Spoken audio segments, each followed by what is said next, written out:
lebih analoginya ya. Jadi manusia itu sebetulnya punya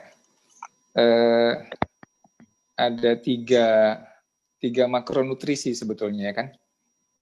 3 makronutrisi, yaitu lemak, protein,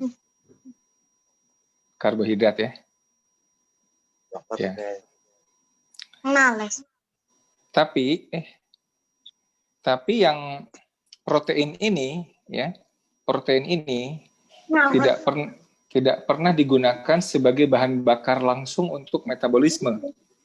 Ya, karena dia diperlukan ya untuk berbagai aktivitas metabolisme itu sendiri. Jadi nggak boleh protein ini dihabiskan sebagai bahan bakar. Oleh karena itu, bahan bakar manusia itu hanya lemak dan karbohidrat. Sebetulnya di sini manusia zaman dahulu ya,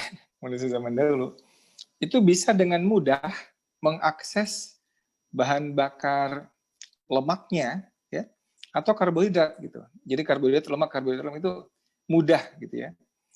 Nah, kita bayangkan di truk ini ya. Di truk ini nih. Ini ada truk tangki besar, isinya lemak ya, bahan bakarnya lemak ya. Dan ada tangki kecil, isinya karbohidrat. Ya kalau itu ada glikogen ya. Glikogen ini di liver itu cuma kira-kira 100 gram ya. Dan di otot itu kira-kira 300 sampai 400 tergantung besar kecil ototnya ya, 400 gram. Tapi glikogen otot ini susah diakses, dipelit kalau di otot ini karena dia nanti buat aktivitas. Yang buat bahan bakar cadangan sehari-hari itu setelah gula darah terpakai adalah glikogen. Jadi 100 gram aja which is berapa 400 kalori aja, ya kan? 400 kalori. Jadi tangki kecil ini 400 kalori saja gitu ya. Nah, kita manusia ya, sebetulnya bukan hanya manusia, makhluk hidup itu punya cara untuk menyimpan cadangan energi yang digunakan nanti pada saat krisis energi, yaitu dalam bentuk lemak. Dalam bentuk lemak. Mohon bisa di-mute ya. Dalam bentuk lemak ini sebetulnya banyak sekali ininya ya, banyak sekali cadangannya ya. Contoh kalau ada orang 70 kilo ya, dia olahragawan gitu ya, lemaknya katakanlah misalnya 15%, ya kan? 15 kali 70 kan berapa tuh? 15 kali 7 berapa? 10,5 ya. 10,5 kilo ya lemaknya. Ini dikali 9 gitu. Dikali 9. Jadi 10.500 kali 9. 90.000 tambah 45.000 jadi ada 135.000 kalori. Ya kan? Jadi cadangan bahan bakar lemak kita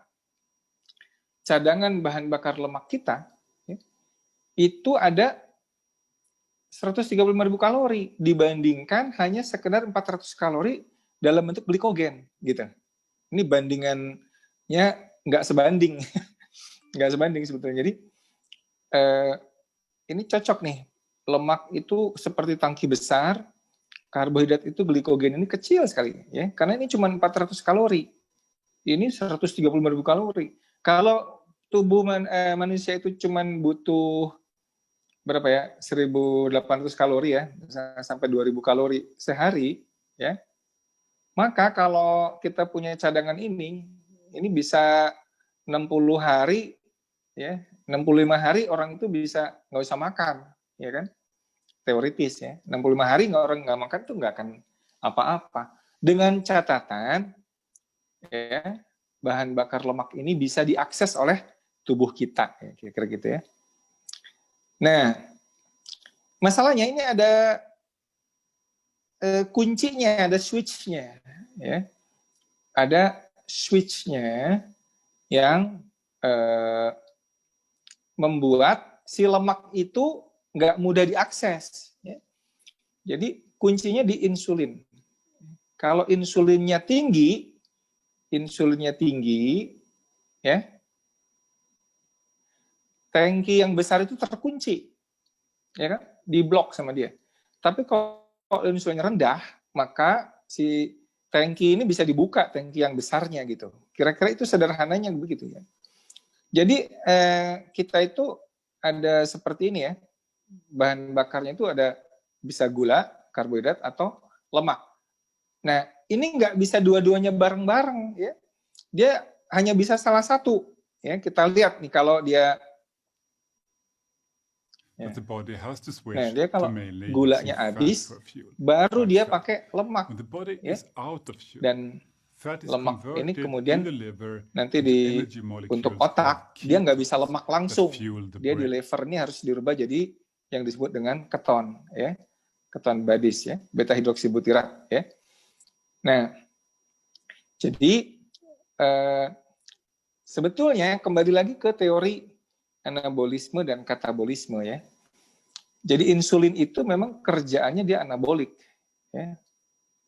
Makan dan menyimpan itu kerjaannya insulin. Ya. Insulin dan glukagon ini lawannya ya. Glukagon ini katabolik, ya. Puasa dan pembakaran. Ya. Ini uniknya sebetulnya ya. Sebetulnya nih, ini ada di pankreas, ya, yang kira-kira cuma 5% dari pankreas. Itu ada di sel alfa dan beta. Ini tetanggaan gitu. Tetanggaan ya. Sel pankreas ya. Sel Langerhans pankreas itu ada sel alfa dan beta yang sel alfanya glukagon, sel betanya insulin ya. Dan ini tetangganya ini berlawanan gitu. Kalau insulinnya tinggi, glukagonnya rendah. Kalau glukagonnya insulinnya rendah, glukagonnya tinggi ya. Nah, masalah di manusia modern itu adalah dia terlalu lama ada di anabolik gitu ya. Terlalu lama insulinnya tinggi. Ya. Oleh karena itu tidak heran kalau dia susah untuk membakar lemak. Ya. Nah, jadi kalau kita paham dengan teori metabolisme ini, ya, makanya yang disebut sindrom metabolik itu adalah kelainan metabolik. Dia harus diatasi dengan terapi metabolik gitu. Terapi metabolik artinya mesti ada perubahan metabolisme. Jadi kalau orang terlalu banyak anabolismenya terlalu banyak makan dan terlalu banyak menyimpan, maka mengatasinya harus katabolik gitu. Dalam hal ini insulinnya harus direndahkan, glukagonnya yang biar aktif bekerja. Sesederhana itu sebetulnya terapi metabolisme manusia modern ya, yang bikin masalah di dunia kita sekarang ini ya. Ini insulin ini ke glikogenesis, protein sintesis ya, tapi ke otot dia glukagon ini nggak banyak bekerja. Tapi insulin di mana ini, di otak ya, lipogenesis, lipolisis, sedangkan di liver ya, lihat lipogenesis, glikogenesis ini insulin yang warnanya ini, sedangkan glukagon itu ke sini, glikogenolysis, gluconeogenesis, lipolisis dan ketogenesis. Jadi pembentukan keton untuk bahan bakar otak. Nah, otak itu juga unik ya. Otak itu unik, dia nggak mau tahu dia mau puasa atau enggak, dia harus ada energi gitu otak itu. Nah, kalau dia glukosanya rendah, maka nanti dia bisa bikin keton ya. Nah, biasanya dokter-dokter itu ya, di sini ada dokter, saya lihat beberapa yang dokter ya. Begitu dengar istilah ketosis ya, langsung biasanya dia langsung ke sini nih, ketoasidosis, karena kita nggak pernah diajarin tentang ketosis ya. Ketosis fisiologis itu kita nggak pernah diajarin. Yang ketika ada pembahasan keton badis, keton benda keton, maka pasti yang larinya ke sini nih, ke ketoasidosis ya. Dan ketoasidosis itu beda dengan ketosis fisiologis. Ketosis artinya apa? Ketika orang itu sudah mulai membakar lemak, maka dia masuk ke ketosis. Orang nggak mungkin bakar lemak kalau dia nggak ketosis gitu. Ya. Jadi bedanya di sini ya.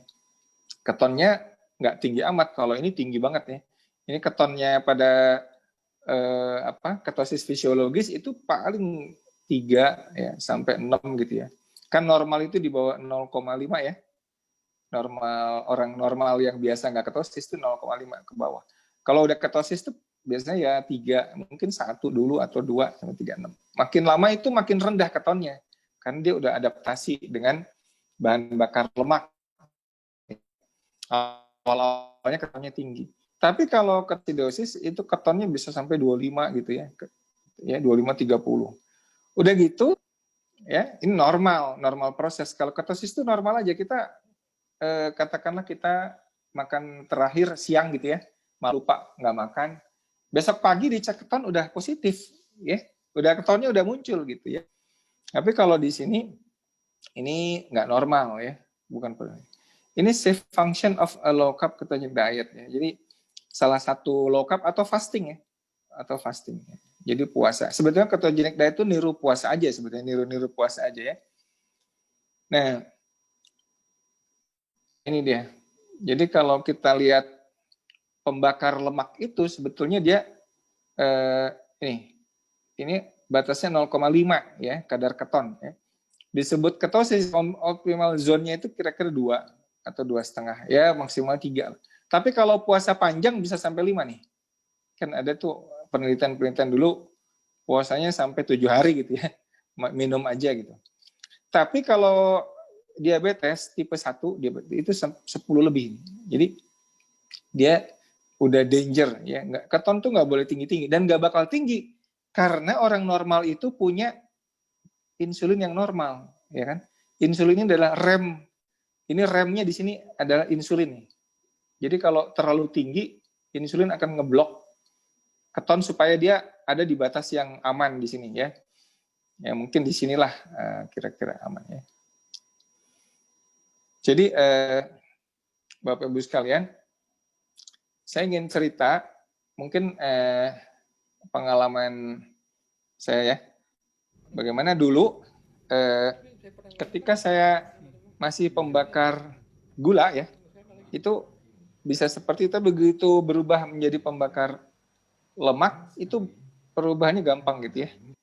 Ini kenapa sih saya sering sharing begini, karena gini, ini pengalaman sendiri ya, obesitas di usia 45 tahun ya, memberat di usia 50 tahun, dan saya dulu hipertensi ya, 160 ya, minum obatnya rutin ya. Dulu obatnya itu kalau nggak captopril atau digabung dengan amlodipin ya, atau amlodipin ya. Itu udah langganan lah, ya, langganan amlodipinnya sehari 10 mg, captoprilnya itu kadang-kadang 2 kali 12,5 ya, 2 kali 12,5 gitu ya. Nah, saya juga mengalami masalah khas orang obes ya. Jadi misalkan sulit menggunting kuku kaki gitu ya. Jadi karena keganjel perut yang buncit ini ya, perut buncit ini jel banget gitu, selalu lapar dan banyak makan, tidurnya ngorok ya. Tergelitik untuk berubah setelah menantu saya bilang mau jadi manusia 1 kintal ya katanya. Kemudian ketemu dengan senior saya yang kedokteran jiwa nih, psikiater, psikiater ya. Dan kemudian setelah menjalani jadi pembakar lemak ya, maka lebih bertenaga, segar, sehingga hipertensinya sembuh tanpa obat ya, dan ingin berbagi. Kenapa? Karena saya sudah bisa menjadikan perut buncit ini sebagai energi nih. Ini jadi energi ya. Jadi kebayang nggak, perut buncit ini, lemak ini jadi energi ya, yang mensuplai otak ya, dan mensuplai segala macam nih ya, mensuplai aktivitas lainnya. Jadi lemaknya dibakar ya, kitanya seger, nggak gampang lapar, dan energinya melimpah ruah. Bayangkan kalau kayak truk tadi itu dia bisa ini ya, bisa mengakses bahan bakar lemaknya dengan leluasa ya. maka nah saya nggak sendiri rupanya ya. Ini banyak teman-teman yang begini juga nih, ini Mas Tio ya. Nih ya, banyak rupanya orang-orang yang tadinya gemuk, yang hanya bisa membakar glikogen yang dia lemak nih, misalnya perutnya buncit ya, tapi dia cuman bakar glikogen di levernya aja gitu, di levernya sedikit yang cuman 400 kalori ya, tapi ketika dia bisa membakar lemaknya yang ratusan ribu kalori tadi, maka dia jadi lebih nyaman gitu ya. Nah, ini juga sama. Jadi banyak orang-orang yang, nah ini lebih saya nggak tahu namanya siapa. Ini dari begini lemaknya dibakar jadi energi gitu ya. Ini kan luar biasa ya. Nah ini juga ya. Nah ini nih, waktu dia gadis seperti ini, pas punya anak ini ya, saya nggak tahu nih, lupa Mbak siapa namanya. Jadi ketika lemak-lemak di lengannya kemudian dibakar dia jadi seperti ini, itu ya kosmetik sih mungkin nomor kesekian lah ya. Tapi kesehatan metabolik itu jadi tercapai gitu ya. Nah, ini karena ngobrol santai, jadi saya nyiapin slide-nya juga nggak terlalu ini ya. Nah, ada yang ini apa sih masalah? Oh ini begini ya. Nah, contohnya musang lah ya. Musang itu secara natural dia langsing ya. Kalau dia hidup di alam tuh langsing. Tapi begitu dipiara oleh manusia jadi obesitas. Musang saya kemarin meninggal mati ya satu ya. Sesek gitu ya. Yang ternyata obesitas kan. Dikasih makan oleh ibu saya nasi kecap terus nih. Jadi yang bikin obesitas itu nasi dan kecap sebenarnya. Musang tuh harusnya dikasih protein ya. Tapi begitu musang itu dikasih karbohidrat dominan, maka dia jadi lemaknya juga numpuk. Jadi ini berlaku alamiah sebetulnya. Harimau juga sama nih ya. Harimau di alam kalau udah dipiara manusia jadi obes juga. Jadi, nah ini review dari makronutrien di Amerika. Apa sih yang bikin orang Amerika tuh obes gitu ya? Kebanyakan makan apa gitu ya? Nah ternyata ya, ini gambarnya gini nih. Jadi tahun 65 itu mereka masih banyak makan lemak nih. Tapi makin ke sini lemaknya dikurangin, karbohidratnya naik ya. Karbohidratnya naik nih. Ya. Jadi tapi itu kemudian disertai dengan meningkatnya apa namanya? Obesitas ini BMI ya. BMI-nya makin gitu ya. Obesitasnya makin tinggi ya. Jadi menurunnya konsumsi lemak ya. Ternyata diikuti dengan obesitas yang semakin tinggi. Ini lebih jelas lagi ya. Dulu tahun 65-an tuh lemaknya masih di atas dari karbohidrat. Ya.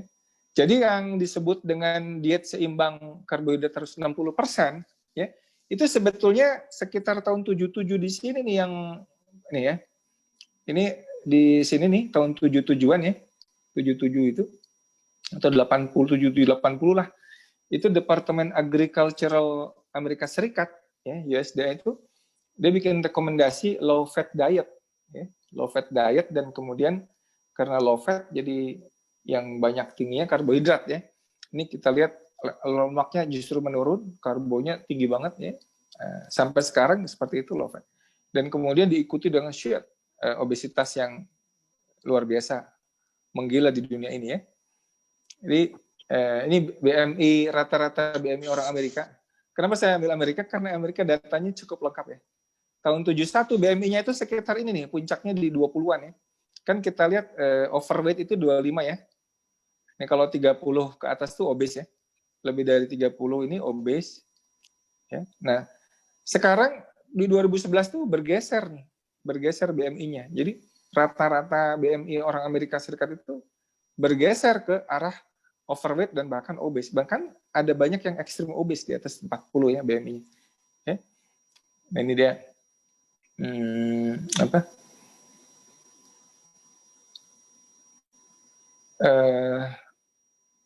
Nah, jadi kalau dibilang low carb itu kan ada yang ya ketogenic diet atau low carb itu fat diet katanya. Fat itu apa ya? Apa namanya? Fat itu musiman lah, temporary ya. satu jenis pola diet yang apa ya? Ya musim-musiman lah. Sebetulnya nggak musiman ya. Tahun 1862 nih. Ini ada namanya William Benting ya. Mr. Benting ini dia nulis buku Letter on Corpulence, surat untuk orang gemuk gitu kira-kira isinya ya. Dia ini sempat gemuk ya nih. Dia pengurus pemakaman ya, obesitas, dia ada hernia umbilikal, merasa tidak fit sejak usia 40 ya. Kira-kira sama dengan saya lah, mulai nggak ini yang 40 ke atas ya. Beratnya 91, tingginya 165, BMI-nya 33 ya. Udah. Jadi nggak obes berat banget sih, obes aja ya. Sering konsultasi untuk obesitas ya. Dulu dokter-dokter dulu jawabannya gini, pokoknya kamu banyakin gerak, kurangin makan gitu. Kira-kira nggak jauh beda sama dokter sekarang ya. Kalau kita konsultasi, dok, saya gimana supaya kurus ya? Kurus gampang Pak, kurangi makan, banyakin gerak gitu ya.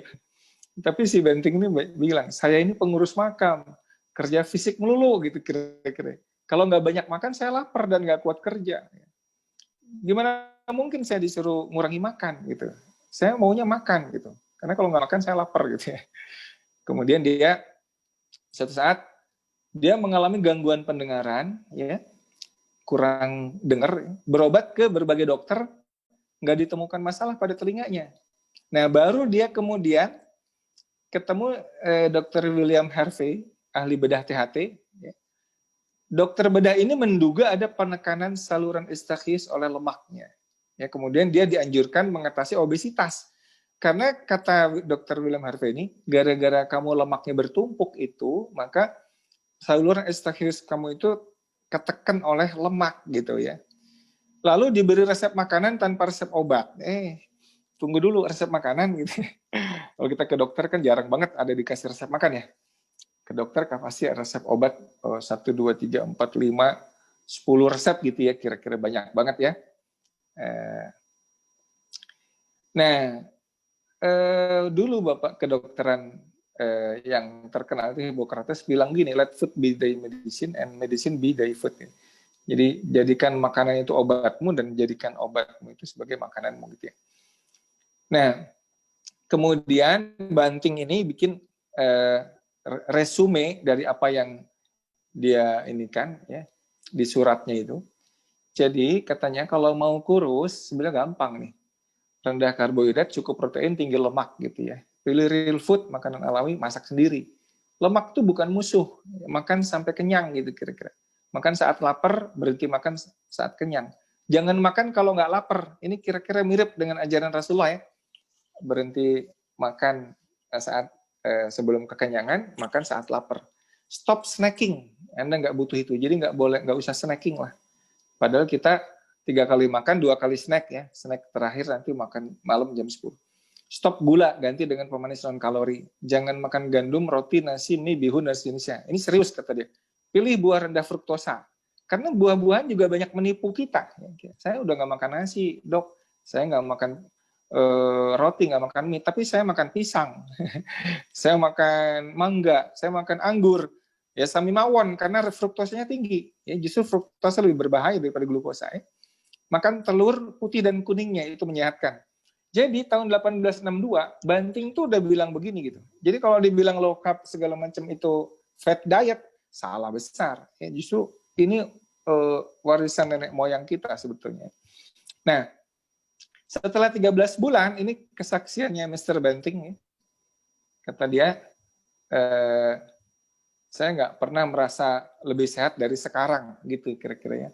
Jadi dari 91,6 dia turun jadi 70,7, BMI-nya 25,97. Ya beda-beda dikit lah dari batas normal BMI-nya ya. Nah, kemudian William Harvey, dokternya, ya, ngasih komentar, ya kira-kira William Harvey ini cerita bahwa dia sebetulnya ngajarin Mr. Banting itu setelah ikut seminarnya ini. Ya, Pak Safarin ini, Jane Antel Brilliant Safarin. Ini yang nulis The Physiology of Taste. Ya. Jadi, Safarin ini bilang, ya, kalau mau kurus itu sebetulnya gampang gitu ya. Kata dia gini, kalau mau kurus, ini 1859 ya, sudah lama ilmu ini. Makanan yang harus dihindari, kata dia, roti, kemudian segala macam yang terbuat dari tepung, ya, sereal, termasuk breakfast sereal, dan puding susu, ya, kentang, dan segala macam umbi-umbian. Ya. Kemudian, foods containing much sugar, ya, dan kemudian semua yang manis. Ya. Nah, yang dibolehkan apa? Ya, daging, ikan, unggas, ya, semua sayuran hijau, telur, keju, ya, buah-buahan kalau dia ya ini yang rendah fruktosa, kecuali anggur dan pisang ini nggak boleh karena dia banyak fruktosanya. Ya. Kira-kira begitu ya. Jadi ini yang perlu dihindarkan. Kenapa? Karena ini sangat tinggi karbohidratnya. Inilah yang mengunci ya kalau ini kan insulinnya tinggi ya. Ini akan bikin insulin tinggi. Ini akan mengunci bahan bakar tangki, bahan bakar lemak tadi sehingga nggak bisa dipakai. Ya. Akibatnya kita akhirnya walaupun obesitas berat, ya lemak tubuh kita di mana-mana, tapi nggak bisa dipakai oleh kita sebagai bahan bakar. Kita hanya maunya pakai glikogen aja gitu. Glikogen yang cuman 400 kalori itu. Makanya kan nggak heran kita lihat orang gemuk tapi kok lapar mulu ya gitu ya. Gemuk tapi benar-benar sedikit-sedikit dia butuh makanan gitu. Kenapa? Karena nggak bisa mengakses bahan bakar lemaknya gitu ya. Jadi kalau diganti ke makanan seperti ini, dia bisa. Nah makanan-makanan begini ini dia akan membuat kadar insulin rendah dan dia akan terbuka akses ke bahan bakar lemaknya. Ya. Apa lagi ya? Nah, jadi kelebihan karbohidrat itu kalau dimakan terus, ya, dia akan disimpan dalam bentuk lipogenesis, ya, dalam bentuk lemak di tubuh gitu ya. Ini juga, ini Harpers ini konsisten ya. Tahun 85 juga dia masih begini, ya. Ya, seperti ini ya.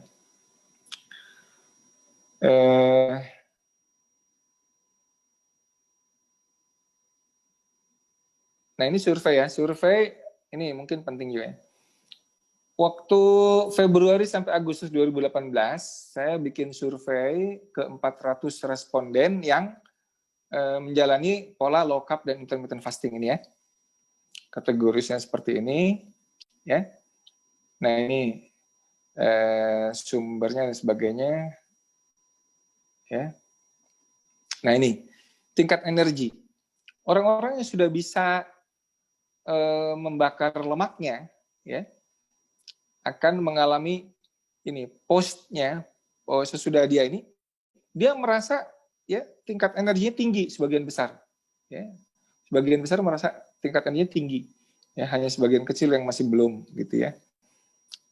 Nah, perasaan sakit ya kan kalau kita banyak inflamasi gara-gara kebanyakan intake karbohidrat ya, itu perasaan ini ngilu-ngilu semua gitu ya.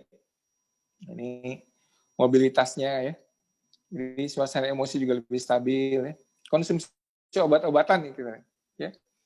Konsumsi obat-obatan ini lihat obat pereda nyeri. Ini sebelum dia ikut low carb ini banyak nih. Tapi sesudahnya lihat turunnya drastis gitu ya. Obat pereda nyeri. Jadi kalau banyak ibu-ibu atau bapak-bapak yang dikit-dikit pusing, dikit-dikit ngilu segala macam nggak enak badan apa, minum paracetamol ya, minum mefenamic acid, minum apa, itu tanda inflamasi kronik ya. Dan kalau bapak-bapak ibu-ibu bersedia mengubah pola makannya aja ya, maka dia bisa teratasi dengan cepat gitu ya. Apa lagi ya? Oh ya ini yang pernah saya sampaikan juga beberapa kali ya. Ini jurnalnya yang ini ya. Mungkin nanti buat yang mau cari, ini jurnal free ya. Dietary carbohydrate restriction as the first approach in diabetes management ya. Jadi orang-orang diabetes pun ya itu sangat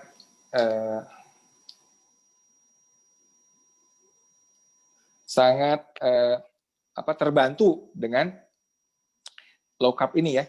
Ini kita lihat HbA1c kan petanda diabetes ya. Kalau di atas 6,5 itu batasnya ya.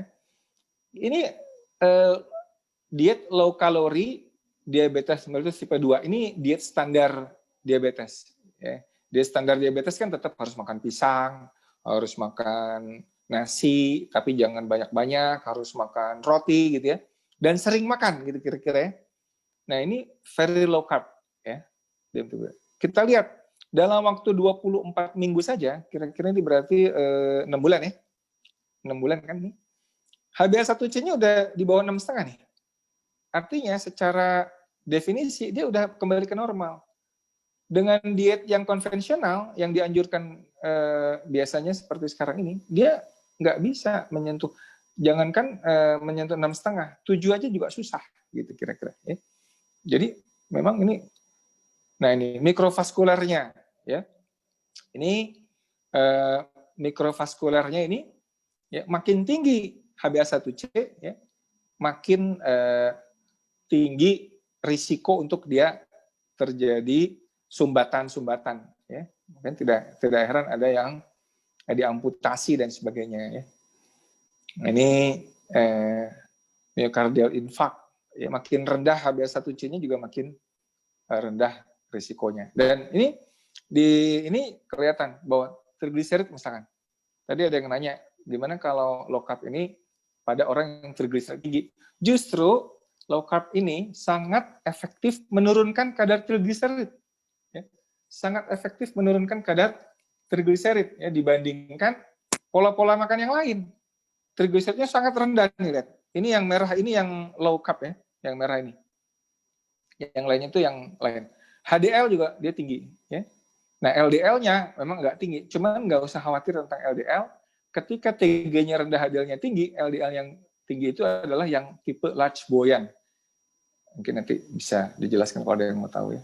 HbA1c juga paling tinggi, paling rendah itu yang di low carb yang merah ini ya. Berat badan juga ya sama kira-kira gitu. Jadi ini inflamasi ya, saya kira topiknya.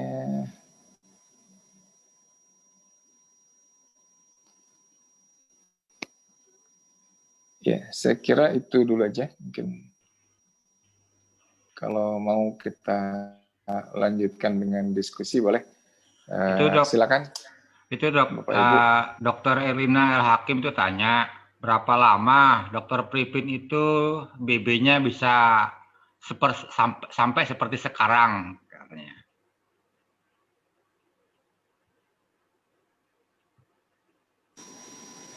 Iya, halo, sebentar ya. Ini anak saya telepon, bentar.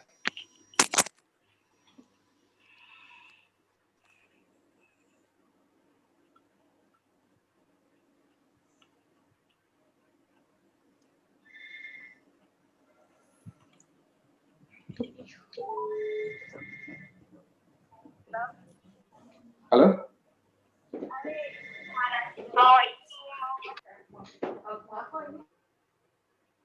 Sebentar ya Pak, sebentar ya.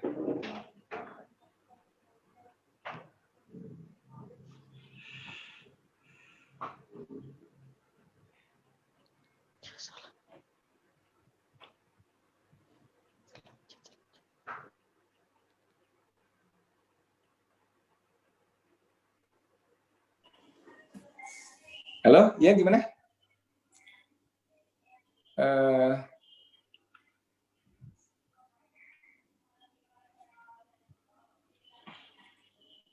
Dokter Erlina El Hakim tanya, berapa lama Pak Dokter Pripin itu bisa BB-nya seperti sekarang? Berapa lama KF? Saya tuh mulai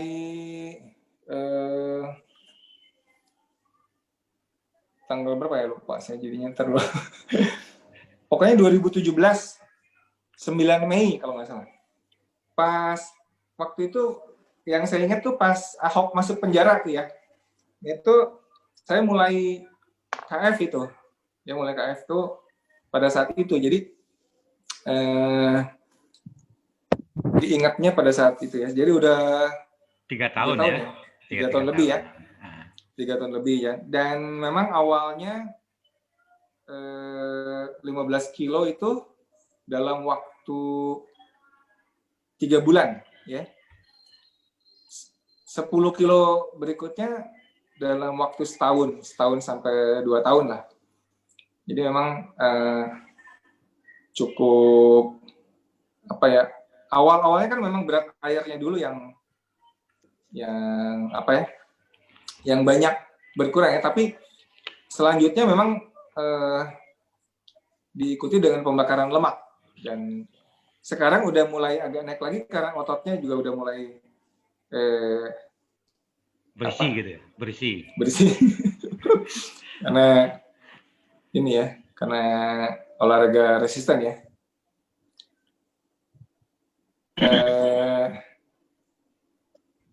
Pertanyaan yang lain apa nih? Kalau orang dengan BMI normal perlukah keto? BMI normal, ya. Sebetulnya kita bisa lihat. Jadi gini, keto ini nggak ada paksaan sebetulnya. Low carb atau keto ini nggak ada paksaan. Tetapi tergantung kondisi masing-masing orang ya. Kalau dia sudah mulai kena sindrom metabolik, ya. Sindrom metabolik itu saya sering posting juga di IG saya ya. Kan ada 5 tuh kan, 5 parameter ya. Lingkar perut ya. Lingkar perut itu yang gampang adalah lingkar perut dibagi tinggi badan. Lingkar perut dibagi tinggi badan itu harus di bawah atau sama dengan setengah. Ya. Lingkar perut dibagi tinggi badan itu kurang sama dengan setengah nih ya. Coba saya ini lagi ini ya. Lingkar perut per tinggi badan itu kurang sama dengan setengah ya. Memang sih ada yang pakai patokan kalau laki-laki itu 90, perempuan itu 80 ya. Tapi ini sebetulnya nggak terlalu akurat, karena kalau laki-laki tingginya 155 atau 160 ya kan, 90 ini untuk tinggi 180 gitu ya. Jadi yang lebih tepat itu ini rasio ini, lingkar perut per tinggi badan ya.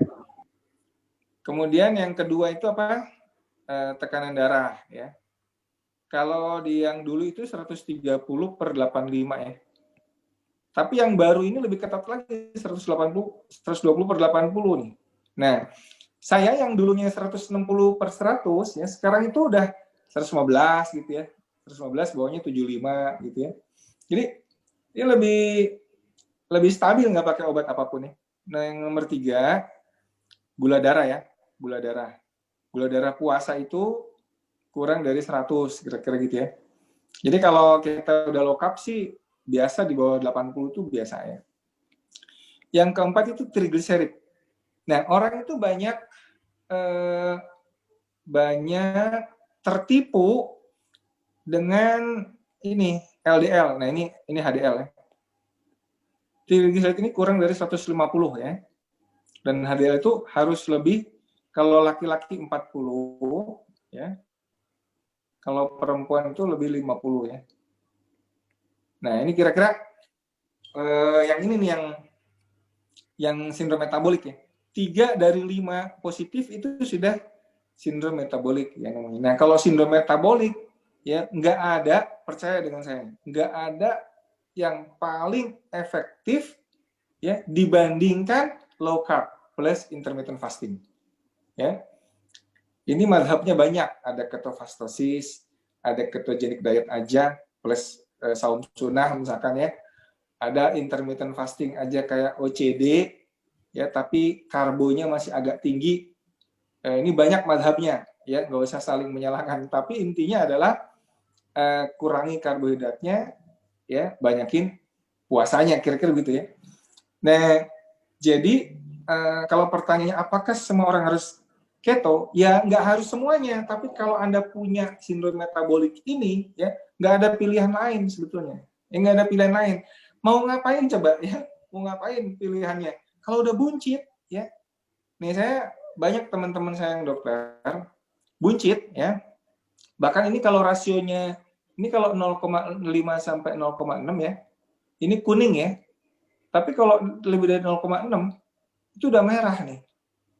Saya kasih challenge, ya kalian ini udah di atas 0,6 nih rasio lingkar pinggang, lingkar perut dibagi tinggi badannya.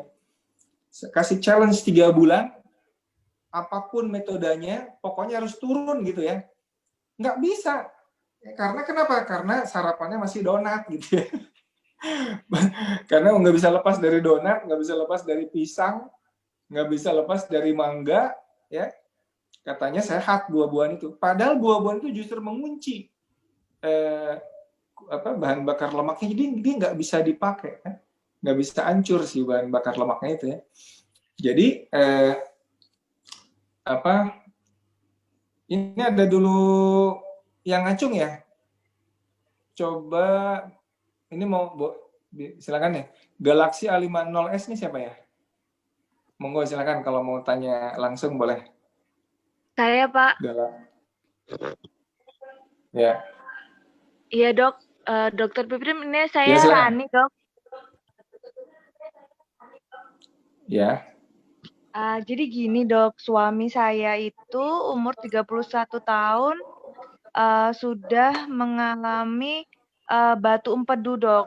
Dan lingkar perutnya itu dengan tinggi badan 178 cm, lingkar perutnya itu sampai 102, 105. Jadi buncit di perut gitu, Dok.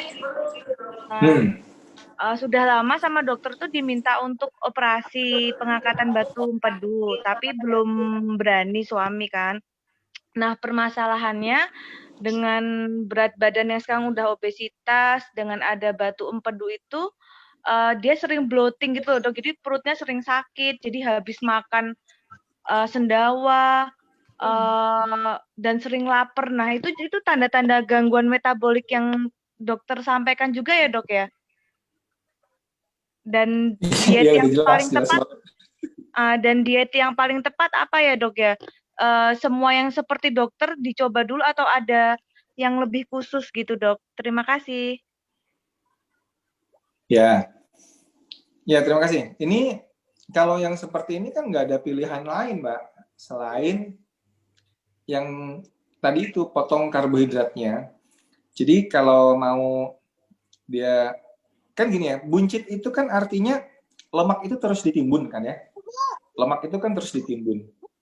Nah, jadi caranya yang paling efektif untuk menghilangkan buncit, lemaknya itu dibikin energi, dibakar supaya jadi energi kita, ya kan gitu kan. Nah, caranya ya rendahkan kadar insulin gitu ya. Nah, bagaimana kadar insulin itu bisa rendah? Ini kalau kita lihat gini ya. Ini insulin ya. Ini insulin ya. Jadi kalau orang itu makan karbohidrat, ini kayak gitu. Ya kan? Ini insulinnya langsung tinggi. Ini kalau karbohidrat ya, karbohidrat. Tapi kalau dia protein itu gini nih. Ini protein. Kalau lemak dia tuh gini doang. Nah, ini lemak nih. Kalau puasa ya di sini, kalau puasa nggak ada ini, kalau puasa nggak ada insulin keluar ya kan. Nah gitu. Jadi kenapa kemudian kita harus motong karbohidratnya tapi proteinnya cukup dan lemaknya banyak serta disertai dengan puasa? Karena ini akan membuat insulin ini kadarnya rendah selalu. Ketika insulin itu kadarnya rendah, ya, maka lemak itu akan dibongkar jadi energi. Ya. Tapi ini kan butuh adaptasi. Ya, adaptasinya kira-kira nih 3 hari sampai 14 hari ya. Nah, jadi nggak ada masalah, justru yang perutnya buncit, udah bloating segala macam ya. Mungkin coba dulu tanpa puasa ya. Tapi coba potong karbohidratnya ya. Jadi aplikasinya gimana ya? Kalau yang paling gampang tuh hewani dulu gitu. Hewani dulu ya. Full hewani ya. Full hewani. Segala yang dari hewani oke ya. Misalkan kalau saya dulu awal-awalnya tuh ya, mungkin sampai sekarang juga sih, omelet yang paling saya suka ya kan. Apalagi misalnya sup kambing gitu ya, gulai kambing gitu ya, yang hewan itu ikan, aneka unggas ya, aneka unggas. Apalagi ya kalau duitnya banyak bolehlah sapi, kambing gitu kan, kan mahal ya. Ya sapi, kambing itu plus lemak-lemaknya ya. Jadi nggak usah sengaja lemaknya banyak, nggak usah ya. Yang penting adalah ini potong karbohidratnya. Jadi orang banyak salah itu, oh diet keto itu tinggi lemak ya, tinggi lemak. Bukan, diet keto bukan tentang tinggi lemak, tapi tentang memotong karbohidrat gitu, supaya insulinnya rendah. Ya. Diet keto itu bukan diet kaleng-kaleng gitu. Bukan diet kaleng-kaleng. Kalau ahli gizi paling benci dengan diet keto ya, terserah aja ya. Tapi orang-orang yang melakukan diet keto itu, dia makin enjoy dan kesehatannya juga makin meningkat gitu ya. Jadi tadi yang disampaikan Mbak siapa tadi ya, suaminya tadi, silakan, ini paling tepat untuk ikutan low carb dan puasa ini. Kalau Mbak Rizky ya, kalau bisa itu bertahap aja ya, bertahap aja. Yang penting dipotong dulu karbohidratnya. Nanti sarapannya mundur, mulai misalkan jam 8 pagi dulu, terus jam 10. Nanti kalau bisa mulai makan siang aja ya. Patokannya full hewani dulu deh. Dan yang sering tertipu itu buah ya. Buah itu sering tertipu karena anggapannya semua buah itu menyehatkan. Ya kan? Orang tertipu dengan buah. Saya nggak makan nasi, Dok. Kok nggak kurus-kurus ya, Pak? Ya, tapi saya pisang, Dok. Soalnya kan pisang sehat. Ya udah terserah deh. Terserah lo gitu ya. Pisang itu menghambat, betul, menghambat. Jadi nggak bisa dia dengan terus-menerus makan pisang, dia ingin dibongkar lemaknya, nggak bisa. Ya, ini kalau dia udah nggak ada metabolic syndrome, ya monggo, mau apapun ya silakan, nanti diukur aja, tinggal parameter objektifnya pakai parameter metabolic syndrome itu aja deh, 5 itu aja. Itu aja yang paling objektif. Sekarang saya tantangin ya, siapa di antara Anda yang bisa mencapai parameter metabolik itu kelima-limanya bagus ya, dengan pola makan tinggi karbohidrat. Ya. Coba siapa yang ini, yang terus-menerus makan donat, terus-menerus makan ini ya. Coba dicek aja ya. Kita sih objektif aja gitu ya, mana yang bisa ini kan. Jadi maksud saya itu yang perlu diinikan ya. Kemudian Mbak siapa? Mbak apa Mas ini? Rafiski Biantara, monggo silakan. Iya, terima kasih, Dok. Itu ini Zoom nama anak saya, Dok.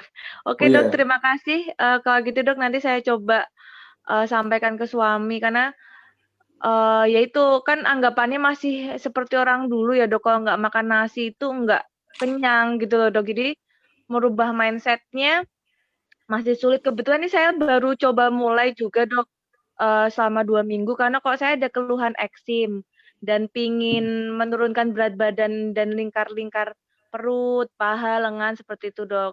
Tapi masih berjalan dan masih adaptasi, dan saya tuh inginnya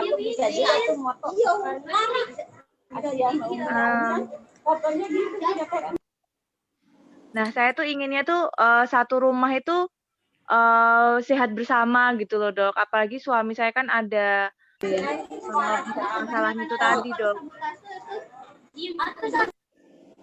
Iya, ya bilangin ke suaminya, kasihan anak-anak gitu ya.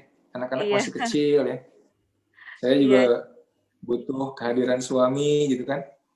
Iya dok. Karena Siap. metabolic syndrome ini biasanya, apalagi kalau udah buncit kayak gitu, udah 0,6 ya.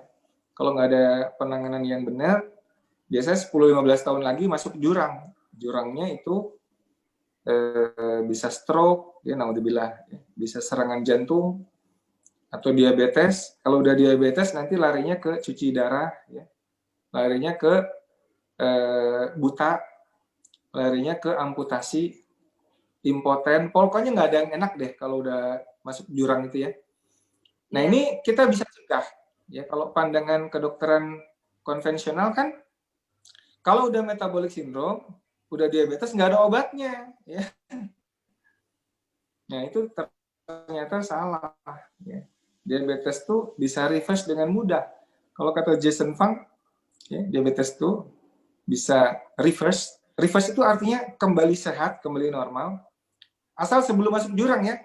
Kalau diabetes itu udah ginjalnya rusak, cuci darah nggak bisa. Kalau diabetes itu sudah bikin stroke, ya nggak bisa. Orang stroke mau diapain lagi kan? Tetap aja lumpuh gitu ya. Kalau udah serangan jantung ya susah. Tapi kalau sebelum itu terjadi, baru metabolic syndrome awal, itu kita bisa reverse. Dengan cara apa? Gampang. Stop karbohidrat, banyakin puasa. Itu kata Jason Fung. Dan itu kita sudah bisa buktikan. Dan penelitiannya udah banyak. Penelitian udah banyak tentang diabetes. Dan nggak hanya diabetes. Ya. Banyak lah pokoknya. Jadi buat suaminya yang buncit-buncit itu, mau nunggu apa sih gitu. Kesian anak-anak lah. Ya, kesian anak-anak. Siap. Terus, Terima kasih ya dok. Monggo. Dok, yang berikutnya bertanya yang boleh? Dari Suli? Siapa nih? Apakah dari Suli Depok, dokter? Sulistiawati ya? Iya, betul. Ya. Monggo. Ini mungkin saya yang silakan. agak lain pertanyaannya. Saya itu kurus banget, dok. Tinggi 160, BB 43. Dan saya punya kolesterol tinggi. Kemudian ada kelainan jantung juga. Mungkin nggak diet karbo ini saya bisa aplikasikan gitu, dok. Terima kasih. Kolesterolnya berapa? Boleh tahu nggak? Kalau yang cek sewaktu itu sepekan kemarin 306, dok. Berapa? 306.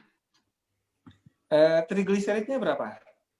Nah, itu belum cek sih, cuman sempat beberapa bulan yang lalu itu agak tinggi juga, dok. Di rumah sakit juga. Jadi gini ya. Jadi orang itu banyak tertipu dengan LDL dan kolesterol total. Ya kan? Ya nggak? Banyak tertipu fokusnya di sini dan di sini, ya kan? Tapi sebetulnya kalau kita lihat parameter sindrom metabolik, ini nggak disebut-sebut, ini nggak penting. Ya. Yang penting itu trigliserid dan HDL. Ya kan? Karena ini tergantung dengan ini. Kalau TG-nya rendah, HDL-nya tinggi, ya kan? Rasio TG per HDL-nya itu sebetulnya sih normalnya itu di bawah 3 atau di bawah 2 yang ada pendapat di bawah 2 itu paling bagus ya. Kalau bagus lagi sebenarnya di bawah 1 nih. Kalau di bawah 1 protektif nih. Insya Allah kalau TG per HDL di bawah 1 ya, insya Allah protektif. Jadi aman dari stroke, insya Allah dari serangan jantung gitu. Kenapa? Karena lemaknya itu udah dibakarnya. Pembakar lemak sejati itu profilnya di sini. Pembakar lemak sejati itu TG per HDL-nya itu sudah ke sini nih di bawah 1. Nah, kalau TG per HDL-nya di bawah 1, maka LDL yang tinggi itu yang tipe large Boyan namanya. Large Boyan. Tadi ada yang nanya juga large Boyan itu apa? Jadi LDL itu, nah, LDL itu dibagi 2 ya. 4 dibagi 4 sebetulnya. Ya, tapi yang penting ada yang small dense, ada yang large Boyan, gitu ya. Yang large Boyan ini kira-kira yang ini seperti bola golf kecil. Kalau yang ini seperti bola voli pantai, gitu, besar ya, besar. ini kecil dan berat, ini besar. Jadi kalau ini dimasukkan ke sungai, ini darah ya. Kalau dimasukkan, ini akan mengendap, bikin aterosklerosis. Kalau yang ini dimasukkan ke sini, dia ngambang, dia akan ngambang, ya, ikut aliran darah, ngerti nggak? Sama-sama LDL. Jadi LDL yang tinggi, kalau TG per HDL-nya rendah, ya kan? Ini tipenya yang ini, gitu, tipe yang ini. Tapi kalau TG-nya tinggi, HDL-nya rendah, ya kan? Itu tipe yang ini, tipe yang bahaya. Jadi LDL itu nggak bisa dibaca sendiri, nggak bisa. Lihat TG per HDL-nya. Ya, nah, ilmu ini nggak banyak diketahui oleh dokter-dokter kita. Ya, saya pun setelah banyak baca baru saya ngerti masalah ini. Sebelumnya saya juga nggak ngerti gitu. Begitu LDL tinggi, wah panik gitu. Enggak, jangan panik dulu. Lihat TG per HDL-nya seperti apa. Kalau TG-nya rendah, HDL-nya tinggi, it's okay. Ya. Orangnya bisa lari sana lari sini, kolesterolnya, LDL-nya tinggi, itu tipe yang large boyan. Large boyan ini kolesterol baik-baik aja. Ya. Jadi, nah kembali ke pertanyaan tadi, kalau orang kurus, gimana? Lah kalau orang kurus, bagaimana caranya supaya berat badannya naik kan gitu ya? Nah, olahraga beban, ya. Jadi besarkan massa ototnya. Jadi kalau orang kurus, olahraga resisten, body weight training ya. Mungkin nanti kita akan bikin Zoom sama Mas Ringga, coba ya nanti yang personal trainer saya itu ya. Nanti mungkin perlu juga diajarin olahraga sederhana di rumah seperti apa yang bisa meningkatkan beban ya. Tapi kira-kira nih, nanti bisa lihat di YouTube ya. Ini buat yang kurus, squat gitu ya, push up, ya kan, plank. Ya, kalau bisa pull up, ya kan. Ini variasinya nanti ada lunges, gitu ya. Terus ya dumbbell ya, beli aja dumbbell mulai yang 1 kilo atau ibu-ibu mungkin 3 kilo kali ya. Ibu-ibu pakai berapa sih, 5 kilo kuat nggak? Rata-rata olahraga sekitar 3 kilo dok. 3 kilo ya? Di bawah yang 3 kilo. Resistance training ini, yang bikin, ya mungkin ini ya, ibu-ibu ya, 1-3. Resistance atau body weight di YouTube banyak nih ya. Body weight training, ya. Itu adalah, sebenarnya ada grupnya ya, Keto Fitness ya, Pak Ebi ya, Mas Ebi. Ya, Mas Ebi ya. Ikut grup, ya, ikut grupnya. Di situ ada latihan-latihan bareng gitu ya. Jadi untuk yang kurus-kurus, memang mau nggak mau, jangan kurus-kurus malah hobinya maraton gitu ya. Lari maraton, sepedaan 200 kilo, ya tambah habis ototnya ya. Jadi, oh ya Keto Fitness tuh, Bu, Mbak Sari ya. Mbak Sari abis ini hadir juga ini ya. Beli dok. Ini sebetulnya sih ngobrol santai buat para pemula, tapi nggak apa-apa disupport sama para senior nih. Jadi olahraga untuk yang kurus-kurus itu olahraga body weight training ya. Jangan udah kurus olahraganya cuma sepedaan atau lari maraton puluhan kilo, ya kan? Apalagi yang begini-begini ini justru olahraga kardio aja yang bikin ototnya malah juga habis. Ya, kalau mau naikin berat badan mesti body weight training atau resistance training gitu ya. Nah yang paling gampang nggak pakai modal ini squat, push up, plank, pull up, lunges ini ya. Hobi naik gunung gimana? Ya nggak tahu saya kalau naik gunung, mungkin naik gunung ya boleh aja nanti di gunung squat ya, push up. Ya, jadi kayak gitu ya. Mbak Terima siapa kasih, tadi Dok. ya? Ya, Mbak Suli ya. Suli. Ya, Ya. Mbak Suli Paket kira-kira gitu lengkap, ya. Dok. Jadi, Terima kasih banyak. Ini paket lengkap banget, manfaat banget. Makasih ya, Dok ya. yuk, monggo. Terus siapa lagi nih, Mbak Cumik Slinten apa nih? Iya dok. Iya, silakan. Iya dok, saya intern nih dari Bali dok. Dari mana? Bali. Dari Bali. Oh, jauh juga ya. Ya, monggo silakan. Iya dok, saya barusan dikasih tahu sama teman, ya siapa tahu ada masuk sharing juga gitu dok. Jadi gini dok, saya di sini kan punya riwayat sakit jantung dok, ada fast jantung gitu kan dok. Apanya? Masalah irama di fast jantung dok. Ya, kenapa? Irama jantungnya itu ada kayak konslet gitu dok, kayak ada kelebihan denyut jantung itu kayak berlebih gitu kata dokternya dok. Terus? Terus kalau saya olahraga itu kan sempat dulu olahraga kayak kardio, karena belum tahu kan kondisi jantung saya itu nggak boleh angkat berat-berat. Setiap habis angkat berat itu jantung saya jadi bengkak gitu loh, otot jantung saya itu bengkak dok, jadi berdebar luar biasa gitu loh dok. Nah, saya sempat ikutin diet yang seperti dokter, cuman saya mengikuti yang DEBM itu dok. Dokter pernah dengar DEBM? Itu hampir sejenis sih kayak diet low carbohydrate kayak gitu dok. Iya, variannya lah.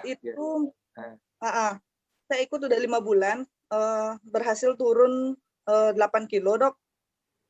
Itu setelah itu karena saya sempat kayak ngedown, cepet capek gitu kan, apa karena ada pengaruh kurang karbohidrat atau kayak gimana, saya kurang tahu juga dok. Jadi kayak sering berdebar gitu, kalau nggak kena karbohidrat rasanya lemes aja gitu loh dok. Apa ada efeknya nggak sih itu dok? Ya, jadi sebetulnya gini, otot jantung ini nanti bisa dibaca di buku textbook biokimia Harper juga ya, textbook kedokteran Harper itu nanti di bab di bab fuel ya, fuel for human ya, bahan bakar untuk manusia. Jadi di Harper itu dibilang gini, di antara organ tubuh yang lebih senang bahan bakar keton ya atau free fatty acid adalah jantung. Kenapa? Karena jantung itu banyak mitokondria. Mitokondria ini paling efektif kalau dia bakar free fatty acid ya, atau bakar keton. Ya, kalau keton sebetulnya di awal-awal aja ya. Keton itu kan nanti kalau udah adaptasi dia hanya diproduksi sedikit aja buat otak ya. Tapi di otot jantung yang ada mitokondria dia bisa pakai free fatty acid. Nah, gambarannya gini. Satuan energi itu kan ATP ya. ATP untuk free fatty acid ya, jadi beta oksidasi asam lemak itu kira-kira 136 ATP.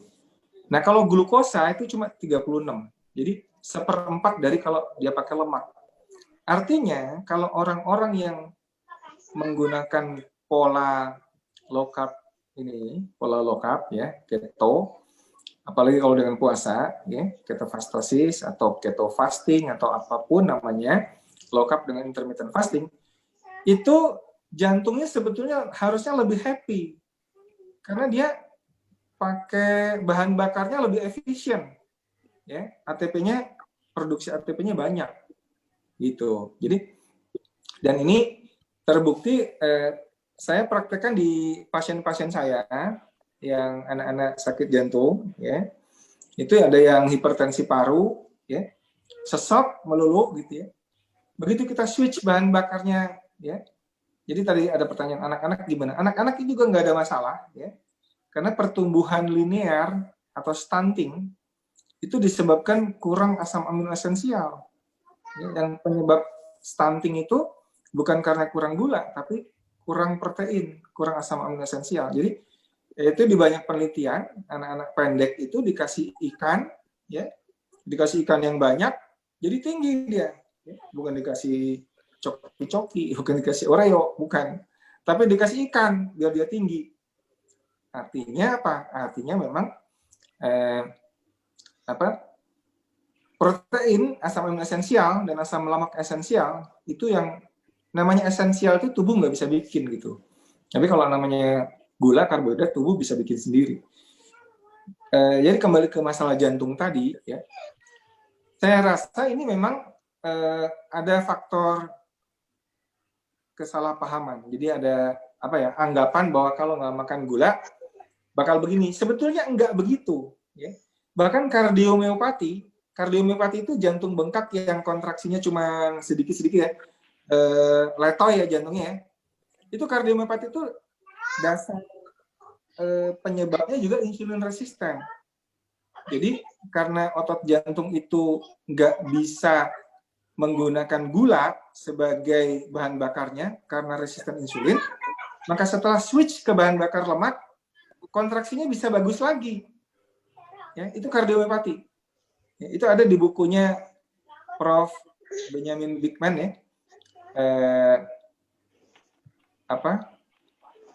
Why we get sick. Ya. Baca deh, bagus banget. Kenapa kita menjadi sakit.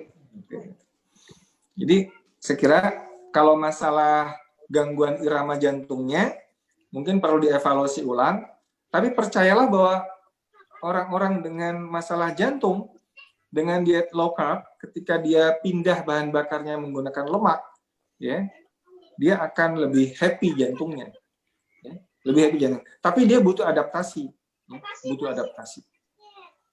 Itu penelitiannya juga banyak, ya, tentang ini.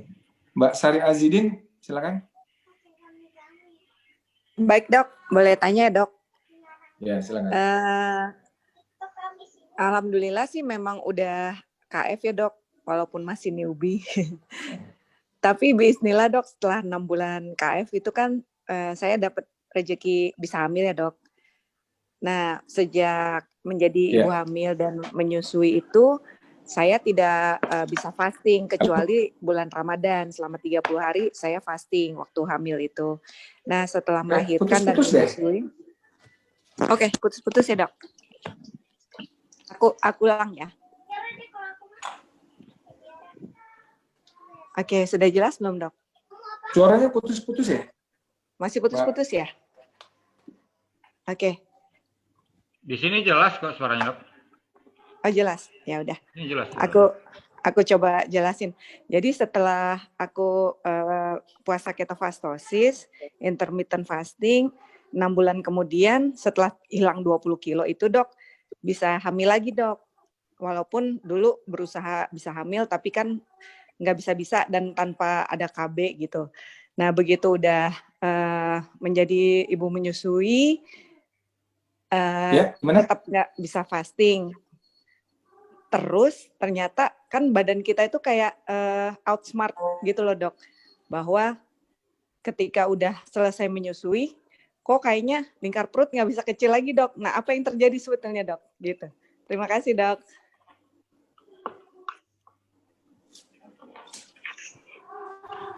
Gimana, jelas dok? Jelas nggak dok? Kayak ngilang kayaknya.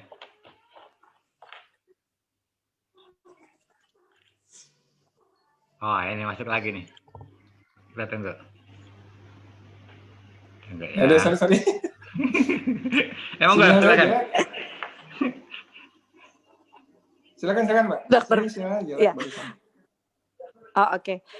Iya dok, jadi gini dok, kan saya dulu ber-KF itu niatnya memang mau hamil. Intinya pada saat sudah menjadi bumil dan menyusui, saya kan kembali lagi intermittent fasting. Tapi sepertinya tubuh itu sudah pintar untuk survive gitu. Jadi lingkar perut itu tidak bisa kecil seperti awal dulu KF. Sebetulnya apa yang terjadi gitu dok? Itu aja pertanyaannya. Terima kasih dok. Lingkar perutnya ya? Iya.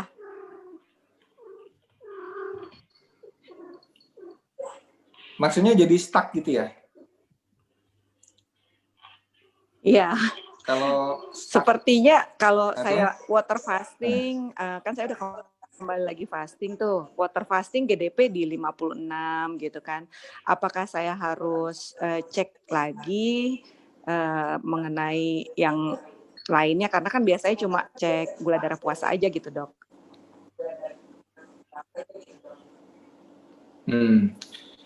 Ya, jadi sebetulnya kalau ini kan tinggal diseimbangkan aja ya antara low carb-nya, puasanya, sama olahraganya, Pak.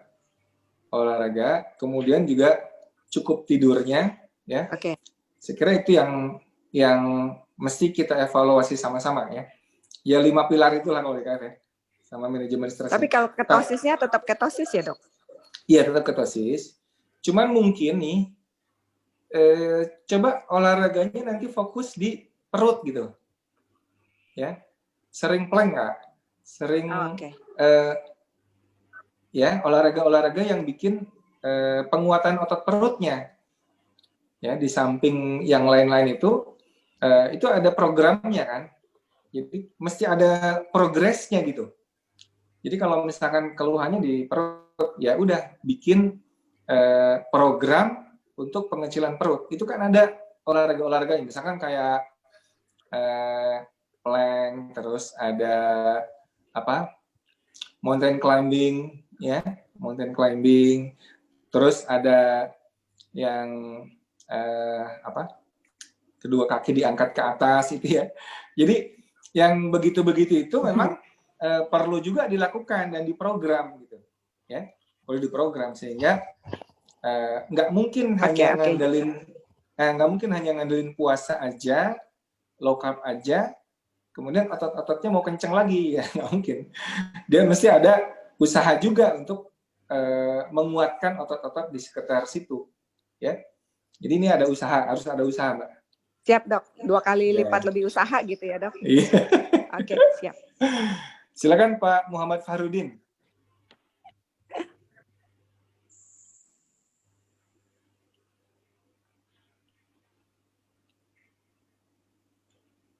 Assalamualaikum, Dok. Waalaikumsalam. Suaranya udah kedengaran jelas ya, Dok? Ya, monggo. Ya, alhamdulillah, Dok. Ini saya itu udah 1 bulan ya, udah nggak makan nasi, minyak, tepung, gula. Tapi memang berat badan turunnya agak lama, Dok. Ini baru turun 5 kilo.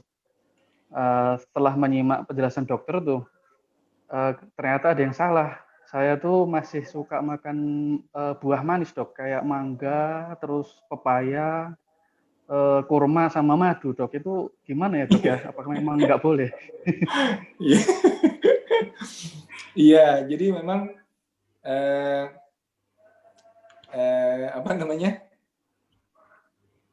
pada saat kita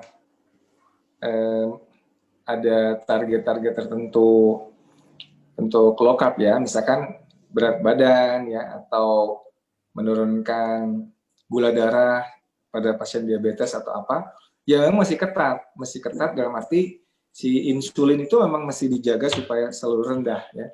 Yang kita tertipu itu seringkali dengan itu kurma ya, sari kurma, madu, buah manis ya, pisang, mangga, apalagi ya, pokoknya buah-buahan lah. Itu dengan anggapan buah itu sehat ya. Kurma itu sunnah Rasul misalnya. Tapi kan kurmanya Rasulullah itu kan banyak seratnya dan nggak dijadikan jus. Ya, kalau kita kan sekarang sari kurma dianggap sehat banget, padahal gulanya luar biasa tinggi. Ya. Jadi kalaupun mau makan kurma itu dijamakan dan juga mungkin kita ambil sunnahnya 2 atau 3. Mungkin yang lebih pas adalah kurma yang masih muda itu, apa namanya? Rutop ya. Rutop. Mungkin kita ambil ya sunnah Rasul 3 deh gitu ya, rutopnya. Tapi kembali gini, kalau kita makan protein hewaninya cukup, protein hewani itu dan lemaknya itu bikin kenyang. Jadi kita nggak ngeragas lagi gitu ya. Makanya kalau mau bikin omelet, sekalian aja omelet telurnya 5 gitu. jadi kenyang. Jadi nggak ngeregas lagi, nggak pingin cemal-cemil lagi, udah kenyang kok. Ya kalau mau makan rawon misalkan ya daging dengan lemaknya gitu ya, yang udah enak, kenyang. Jadi nanti nggak ngeregas, nggak craving lagi. Ya craving, ngeregas itu craving ya tau ya. Selalu pingin makan lagi gitu loh. Jadi ini yang mungkin perlu juga diperhatikan adalah tipuan-tipuan ini dari buah, dari madu, kurma, itu sih ya. Kadang-kadang kita ya. Kalau ini dok tiap pagi itu memang makan kurmanya paling 3 saya dok. Terus habis itu kan telur rebus 2 seperti itu paling dok kalau pagi. Terus untuk masalah habatus sauda sama minyak zaitun boleh dok itu dok? Boleh, habatus sauda sama zaitun boleh. Tapi kalau bisa sih pagi-pagi itu nggak usah makan apa-apa. Ya. Oh gitu. Kalaupun mau makan kurma itu pas saum sunnah aja, bukanya pas maghrib gitu ya. Kalau yang paling enak itu Pak, kalau udah kuat, puasa sunnah Senin Kamis itu sahurnya air putih aja. Sahurnya air putih, nanti baru bukanya itu bisa 22 jam. Puasa itu mantep banget buat autofaginya. Paling enak kalau pas pandemi begini ya. Saum sunnah Senin Kamis, sahurnya air putih atau teh tawar atau teh hijau, ya. Baru nanti buka puasanya makan besar, ya. Jadi pagi-pagi itu kalau bisa jangan dipotong, kan gini ya. Kita kan ingin kadar insulinnya rendah ya. Tapi belum apa-apa pagi-pagi kita udah makan kurma. Jadi si pembongkaran lemak itu ya terganggu dengan adanya makanan, apalagi makanan kurma. Kurma kan ada karbohidrat juga. Ya. Jadi sunnah Rasul itu ya gimana ya, maksud saya, kalau nggak terpaksa makan ya nggak harus dibiasakan makan kan gitu ya. Rasulullah tuh kan gampang orangnya kalau nggak ada. Waktu beliau tanya sama istrinya Aisyah, ada makanan apa? Ya Rasulullah, saya nggak masak apa-apa. Kalau gitu aku puasa. Gampang banget gitu ya. Jadi, fleksibel. Ya, intermittent fasting ini juga sangat membantu untuk mencapai program-program dengan cepat, Pak. Saya kira itu ya. Ya, terima kasih dok penjelasannya. Ya. Terus Bu Vika. Iya dok, saya mau tanya, saya kan ibu nyusuin, tapi saya kayaknya udah obesitas banget. Terus udah 2 hari tuh saya ngejalanin nggak makan nasi, tapi ASI saya jadi seret. Gimana ya dok ya? Kasih. Ya, mungkin ada juga di sini yang pengalaman menyusui tapi tetap low carb. Karena gini ya, produksi ASI itu dia akan bagus kalau proteinnya cukup ya. Protein dan minumnya cukup ya. Jadi bukan karena gulanya ya, bukan karena gulanya tinggi atau karbohidrat tinggi. Jadi kualitas protein ASI itu ya ketika nanti banyak ditentukan di protein hewaninya. Jadi usahakan makan protein hewaninya 2 kali dosis ya, karena kan buat anaknya dan buat dirinya gitu. Jadi jatah bapaknya ambil ya, telur jatah bapaknya ambil, ikan jatah bapaknya ambil. Jadi bapaknya biar aja makannya sayuran. Kalau telur kan bisa lama, murah ya. Jadi gitu, Mbak. Insya Allah sih nggak apa-apa. Jadi kadang-kadang gini loh, kalau kita berpikir begitu, jadi kejadian begitu gitu. Kita takut ya, takut gini. Akhirnya beneran kejadian gitu. Padahal sebetulnya nggak harus begitu ya. Apalagi kalau ASI itu terkait dengan pikiran, ya kan, dengan masalah psikis. Kalau kita yakin bisa, insya Allah bisa. Dan itu banyak, saya kira ada nggak ya ibu-ibu yang ini prolaktin dan oksitosin ya kata Mbak Siti Azidin ya. Jadi emang nih protein dan air harus banyak, apalagi kalau minum air kaldu tulang ya.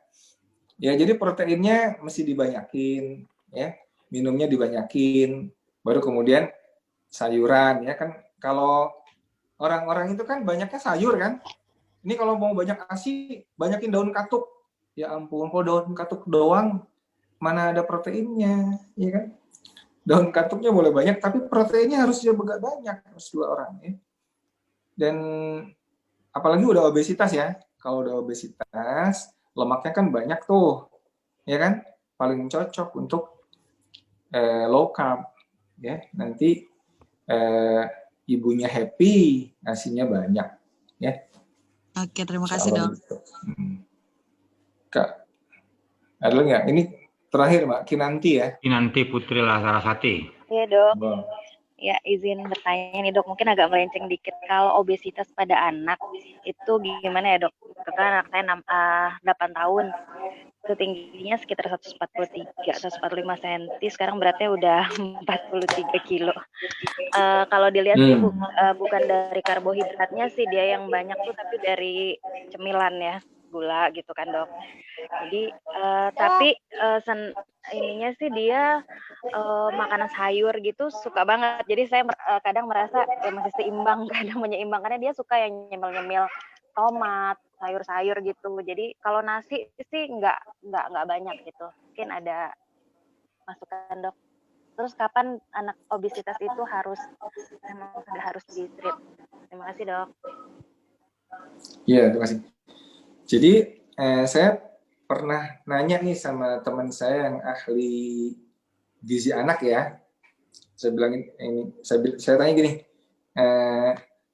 pasien-pasienmu yang obesitas, anak dan remaja, berapa persen keberhasilan terapi remaja obes?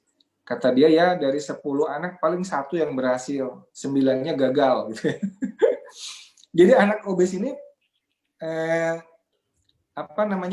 paling susah diatasi karena apa? Ya, karena terapi konvensional kan anjurannya itu kurangi makan, banyakin gerak ya. Itu udah pasti dijamin 90% gagal. Kurangi makan, banyakin gerak. Itu pasti gagal ya. Tapi yang harus kita lakukan adalah kamu makan sekenyangnya, tapi makannya yang ini gitu ya. Pada anak kan nggak usah puasa kan. Jadi diarahkan ke makanan-makanan yang bersifat mengenyangkan dan lezat, yaitu dari protein hewani. Itu banyak cemilan kenapa? Karena belum kenyang makannya, ya. Karena masih dibatas-batasin, takut lemak, takut ini, takut itu. Coba deh sekarang, anak obes itu kan lapar melulu kan. Buatkan dia misalkan tadi omelet, tapi telurnya 5 misalkan, ya.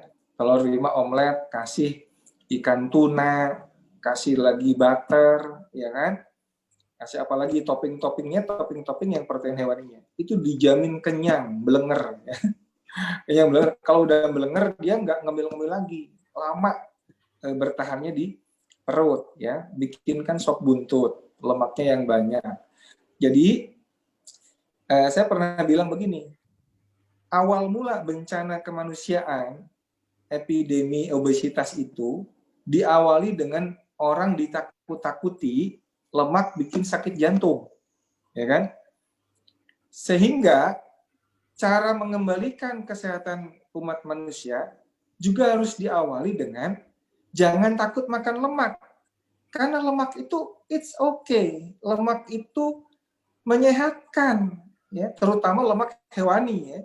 Tapi ada juga lemak jahat, namanya trans fat, ya. Kalau di Amerika itu kayak minyak yang dari nabati ya. Minyak biji kapas misalkan itu lemak jahat karena matahari, karena limbah dijadikan minyak ya. Kalau di sini sebetulnya margarin mungkin ya. Kita bayangkan kalau anak itu dikasih kue cake itu ya udah margarin, tepung, gula. Itu lemaknya banyak. Jadi buat anak-anak strateginya adalah bikin dia kenyang dengan makanan yang juga lezat, tapi lezatnya berbeda dengan lezat gula. Ya, lezatnya itu berbeda dengan lezat gula, ya, dengan lezatnya ini. Nah, anak-anak juga mesti disiasati.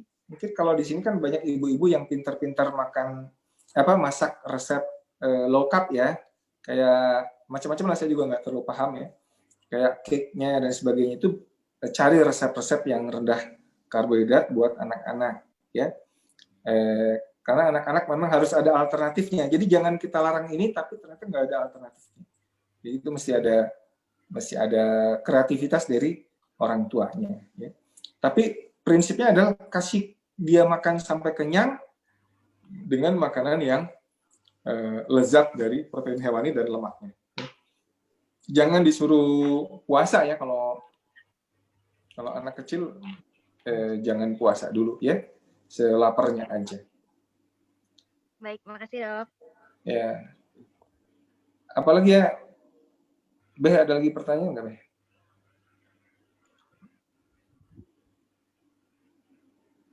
Ada yang mau tanya, boleh nggak kalau konsultasi ke prakteknya gitu dari Pak Muhammad Nurul itu? Iya, boleh aja, janjian dulu aja ya. Saya boleh bertanya, Dok? Silakan Bu Aprilia. Iya. Gini Dok, saya mau nanya, untuk diet ini sendiri apakah aman buat penderita gastritis? Itu aja. Terima kasih Dok. Ya. Jadi kalau kita lihat yang gastritis, yang GERD ya, yang kembung, itu kita mesti tahu juga kenapa sebabnya, ya kan? Di antara penyebab banyaknya gas yang diproduksi oleh saluran cerna kita adalah karena overgrowth bakteri atau bakteri tubuh lampau. Nah, bakteri tubuh lampau ini adalah bakteri-bakteri yang makanannya memang gula atau karbohidrat. Jadi bakteri-bakteri pembentuk gas inilah yang subur ketika kita banyak makan karbohidrat. Oleh karena itu, ketika kita potong karbohidratnya, dikenakan dengan makanan-makanan yang lezat dari protein hewani dan yang berlemak, maka produksi gasnya pun akan berkurang jauh, ya, sehingga nanti dia lebih kuat berpuasa. Ini yang nggak banyak diketahui orang, karena orang takut banget kalau dengan puasa itu, dengar puasa itu takut perih perutnya. Ya kenapa perih? Karena bakteri pembentuk gasnya itu ya tumbuh subur gitu. Ini kan tepuk tangan sayang. Ya. Orang-orang yang low carb itu bisa nggak makan 3 hari happy aja. Saya juga pernah 3 hari nggak makan, oke aja, masih bisa goes ke sana ke sini happy dan nggak ada masalah perut ya. Jadi nanti mungkin coba dulu aja ya. Kuncinya jangan takut makan lemak ya, dipotong karbohidratnya, makan protein hewani berikut lemaknya sampai kenyang ya, insya Allah nggak ada lagi tuh gastritis ya. Ini ada lagi nih Kak, kalau keliengan saat diet boleh minum virgin olive oil, apa harus VCO? Virgin olive oil ini EVO itu ya? Iya, minyak zaitun kan. Itu MCT juga bukan ya? Itu nggak ada MCT-nya Dok. Kalau MCT hanya dari kelapa. MCT itu ya? MCT oil itu minyak VCO yang dipisah ininya, asam lemaknya. Ya kalau kenapa MCT itu dia bisa membypass sistem pencernaan lewat vena porta, dia langsung ke liver dan dirubah jadi keton. Jadi kenapa MCT itu ketika diminum bisa langsung jadi keton dan menghilangkan kelayangan ya pada awal-awal fase adaptasi ketosis itu, karena MCT ini bisa langsung membypass sistem pencernaan, dia langsung masuk vena porta ke ya, jadi cepat, ketonnya itu cepat. Tapi nanti kalau udah adaptasinya bagus ya, livernya udah pintar bikin keton ya, nggak perlu lagi VCO terlalu sering ya. Ini hanya diadaptasi aja. Tapi minyak zaitun beda fungsinya, dia minyak biasa sih, buat minyak aja boleh, tapi sebagai fungsi dia adaptasi untuk mempercepat bikin keton dia nggak bisa, ya. Kemudian mountain climbing tiap hari ya, betul ya, buat perut ya. Kalau tiba-tiba vertigo, nah ini buat yang adaptasi itu ada 3 hal yang perlu diperhatikan. Pertama, biasanya pada saat awal-awal dengan glikogen itu dibongkar, glikogen itu akan membawa air, jadi banyak pipis. Nah, oleh karena itu mesti banyak minum, ya 2,5 sampai 3 liter per hari.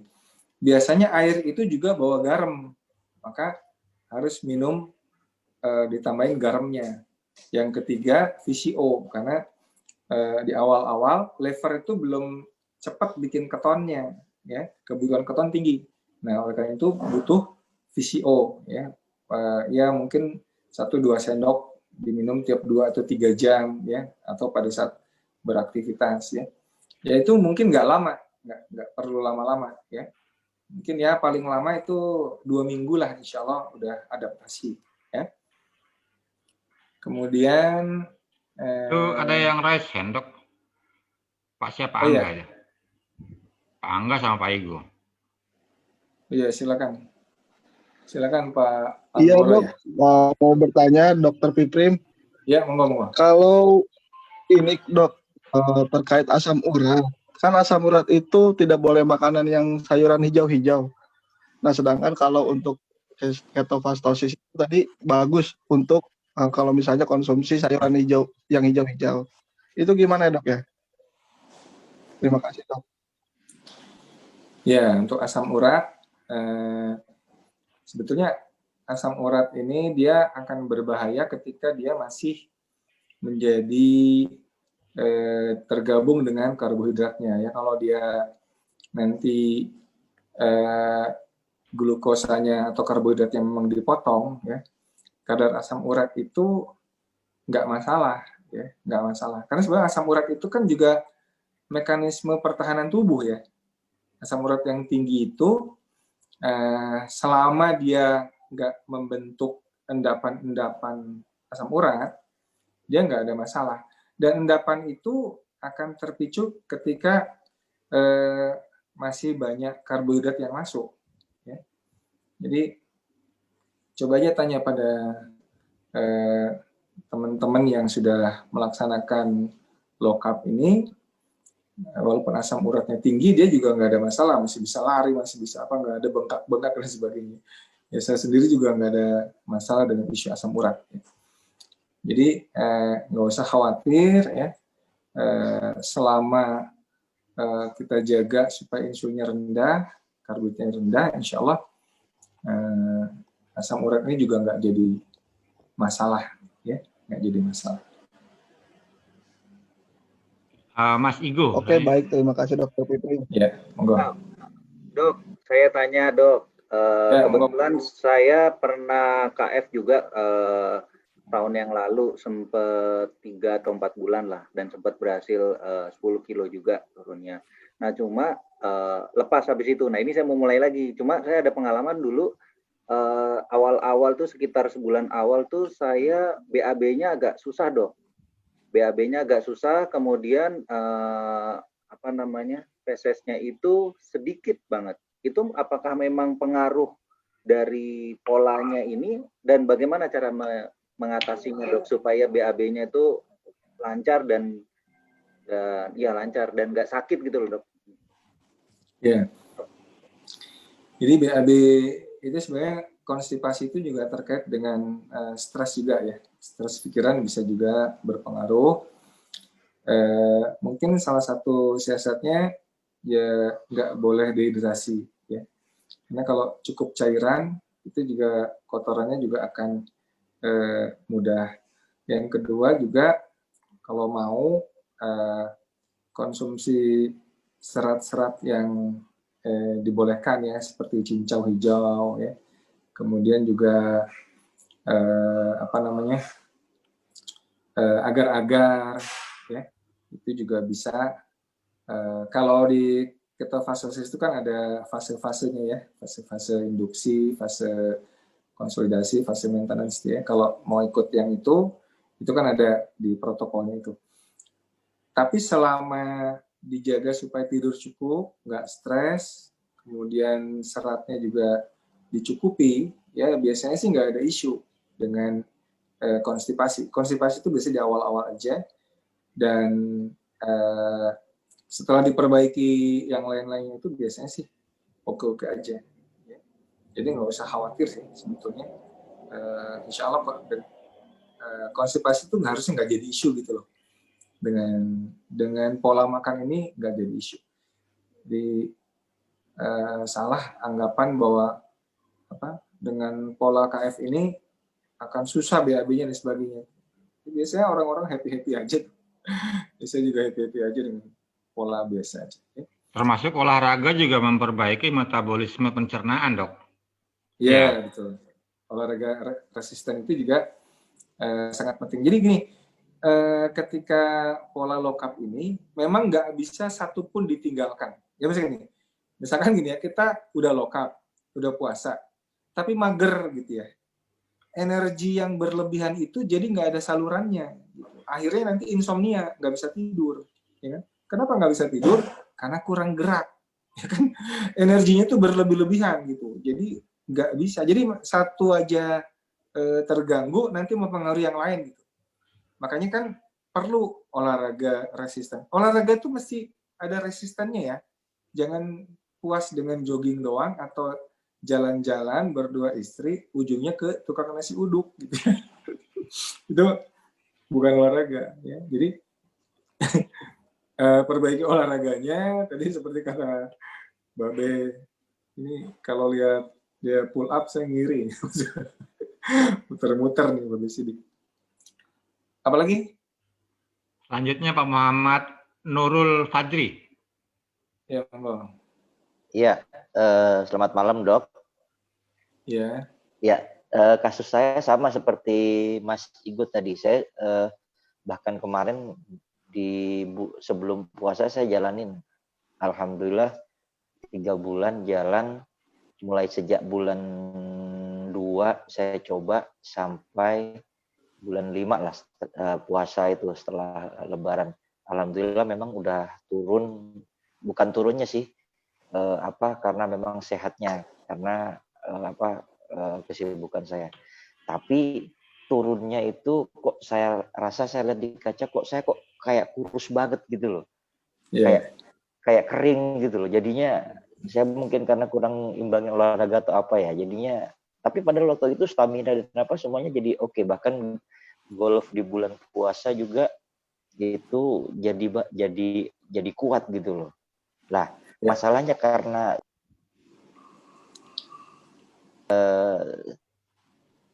setelah saya puasa itu kelihatan kurus, saya coba untuk cheating, Dok, gitu loh. Jadi makan karbo lagi gitu agar bisa menaikkan. Itu mungkin kesalahan saya. Tapi akhirnya saya punya GERD yang cukup parah, Dok, gitu loh. Sampai kalau sudah keliengan itu kayak berpikirnya sudah parno banget, anxiety dan segala macam gitu loh. Jadinya apalagi ditambah lagi saya mau jalanin itu 5 pilar itu, 2 pilar ini saya nggak bisa jaga, terutama stres dan istirahat, Dok. Karena terus terang beban pekerjaan saya itu di bidang perbankan, jadinya stres dan kurang tidurnya ini yang akhirnya yang merusak itu. Lah, pertanyaan saya, Dok, kira-kira saya harus memulai dari mana lagi ini seperti ini gitu. Terima kasih. Iya. Ya, terima kasih. Jadi gini, memang kalau kita lihat teman-teman yang mungkin saya sendiri juga ya, itu kan akan ada fase ketika kita itu jadi kurus banget kelihatannya gitu. Jadi kelihatannya seperti apa ya? Habis kering gitu. Nah, di situ kemudian komentar orang mulai deh, kamu kok tua banget ya, kok kurus banget, apa gitu. Itu biasa, itu ada fasenya begitu. Tapi setelah itu, ya kalau kita konsisten terus, apalagi kalau nanti ditambah olahraganya, ya kan, tidurnya tetap harus cukup, manajemen stresnya, ya kan, tetap puasanya tetap, low carb-nya tetap, itu nanti kita akan menyesuaikan, ya. Badan kita itu akan berisi sendiri. Kita akan kemudian lebih membaik sendiri kondisinya itu setelah fase-fase adaptasi itu. Ya, jadi itu godaannya. Nah, justru ketika kita mulai diomongin orang kemudian kita kemudian balik lagi ke makan nasi, itu problemnya di situ sebetulnya. Ya kan, karena ketika kita makan karbo lagi, kita itu udah kebiasaan tinggi lemak, ya. Akibatnya adalah tinggi lemak dan tinggi karbohidrat, kan gitu, ya kan? Karena kita udah kebiasaan tinggi lemak, maka kemudian ketika kita juga masuk karbohidrat yang tinggi, apalagi juga kemudian puasanya juga enggak, apalagi tambah stres, jadi malah kacau semua, ya. Jadi kembali lagi aja, mulai dari bertahap lagi, ya, dikerjakan sesuai dengan apa yang digariskan itu, insya Allah pelan-pelan dan konsisten, dan nggak usah peduli omongan orang. Ya. Nanti biasanya setelah tahun kedua ketiga itu udah cakep lagi deh. udah adaptasi. Bukan masalah cakepnya, Dok, tapi memang saya kadang kalau tiap hari itu lihat kenapa badan saya jadi gini. Jadi pertanyaan saya jadi gitu, jadi kepikiran juga, Dok. Jadinya kan malah itu jadi stresnya juga, Dok. Loh, ini kenapa badan saya longgar gini, apa istilahnya kayak letoy gitu, daging-dagingnya apa gitu. Jadi tapi olahraga enggak? Olahraga resisten enggak? Ya itulah yang kemarin yang mungkin pengetahuan saya yang kurang, bahwa itu harus dilakukan dengan resisten, karena yang saya lakukan adalah olahraga sepeda dan jalan, Dok, gitu tadi. Yang dokter sampaikan tadi. Jadi ada sesuatu yang kurang di situ, ya. Olahraga resisten memang low carb ini pasangannya adalah resistant training, resistant bodyweight training. Jadi harus ada, ya, karena itu nanti akan menyalurkan kelebihan energinya itu ke situ, ya. Jadi stres otak itu dipindah ke ototnya gitu, ya. Jadi kemudian happy, endorfinnya keluar jadi happy. Kalau makanya kan tadi saya bilang olahraga itu nggak cukup jogging, sepedaan doang, apalagi cuma jalan cepat doang, apalagi kalaupun olahraga berat tapi sepedaannya 200 kilo misalnya, atau maraton misalnya, itu nggak bikin otot, ya, nggak bikin otot. Jadi nanti malah makin habis, makin stres lihat tampangnya gitu, ya. Itu wajar aja. Semua orang yang low carb saya kira gitu, akan ada fasenya diomongin orang, kamu kok kurus banget sih gitu. Tapi nanti biasanya sih balik lagi, ya. Dan sampai sekarang, Dok, gitu, Dok. Apa tuh? Iya, diomongin gitu, jadi ketemu orang 3 bulan nggak ketemu, kamu kurus banget, sakit apa? Semuanya bilang sakit apa gitu. Itu yang jadi masuk di pikiran saya gitu, Dok. Oh. Itu sih semuanya juga kayak gitu tuh, santai aja katanya Mas Bobi. Justru itu nanti mungkin memulainya izin kalau boleh konsultasi ke dokter, karena kebetulan saya dekat, Dok. Saya di Cimanggis, Dok. Boleh. Ya, boleh aja. Cuma praktiknya kan dokter anak, Dok. Nggak apa-apa ya, Dok, ya. Kita profesional aja, maksudnya ya kita konsultasi. Iya, nggak apa-apa. Itu karena di sini banyak nih mentor-mentor yang canggih-canggih nih. Pak Sidik gitu, ya. Banyak mentor-mentor di sini. Mas Bobi itu juga bisa tuh, Mas Bobi. Ya. Cuma ya akhir-akhir ini ya itu baik, Dok.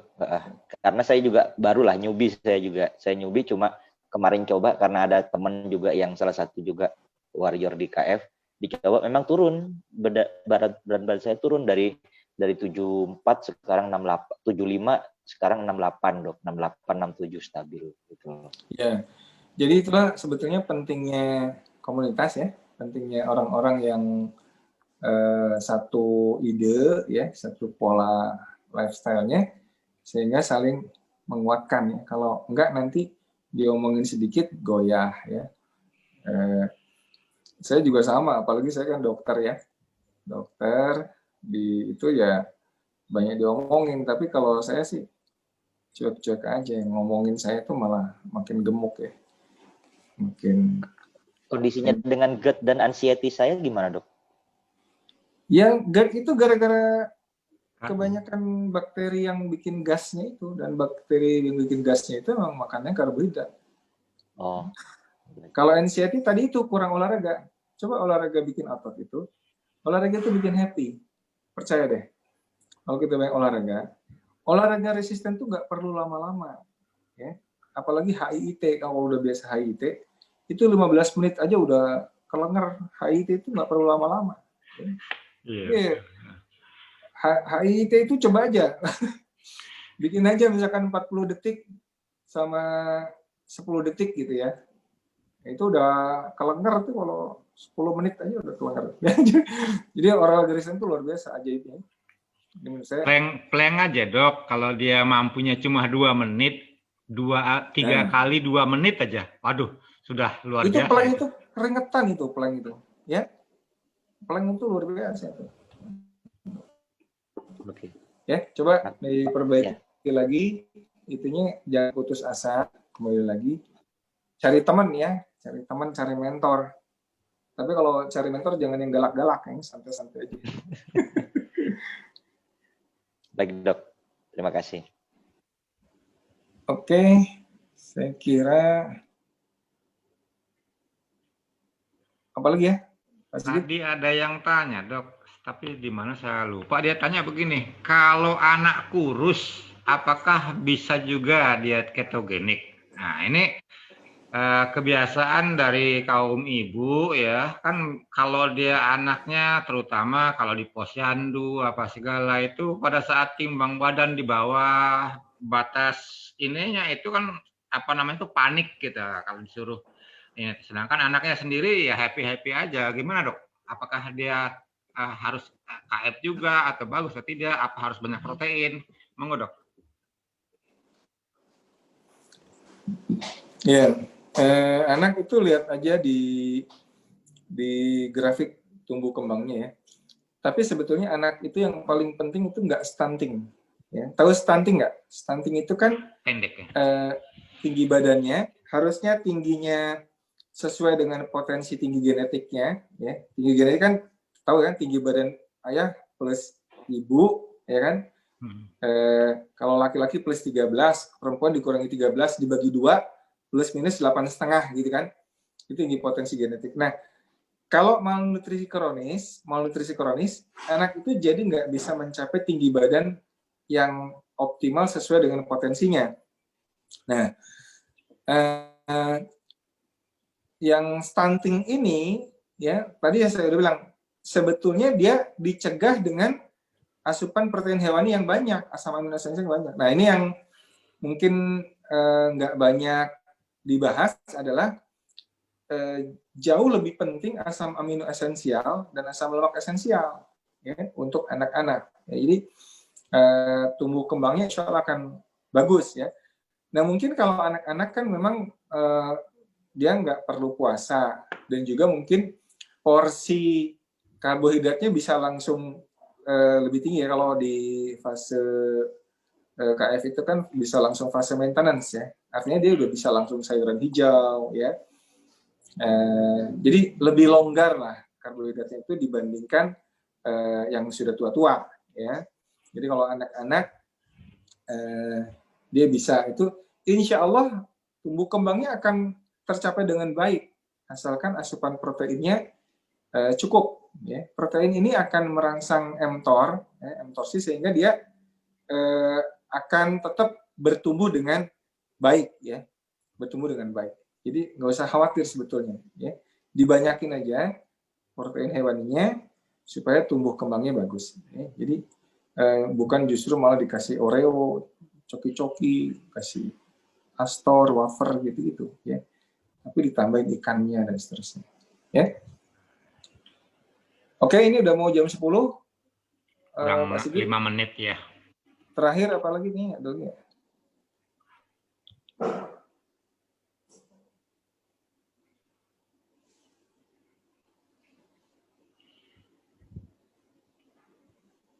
Terakhirnya, treatment pasca COVID.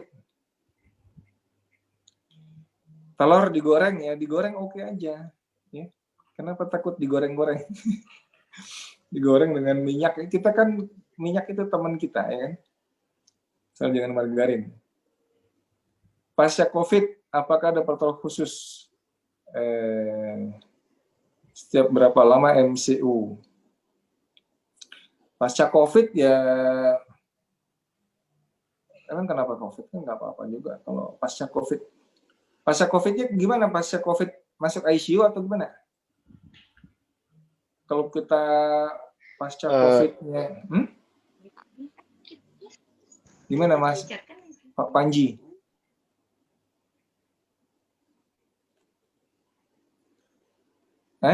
COVID-nya kenapa nih? Emang pernah COVID ya?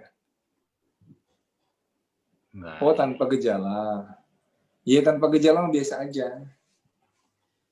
Tanpa gejala biasa aja. Balik lagi aja ke 5 pilar itu tadi ya. Insya Allah oke-oke aja lah kalau orang KF lah. COVID-nya kecil-kecil aja. Baik, saya kira udah cukup ya, Babe? Iya, kayaknya sudah nggak ada lagi.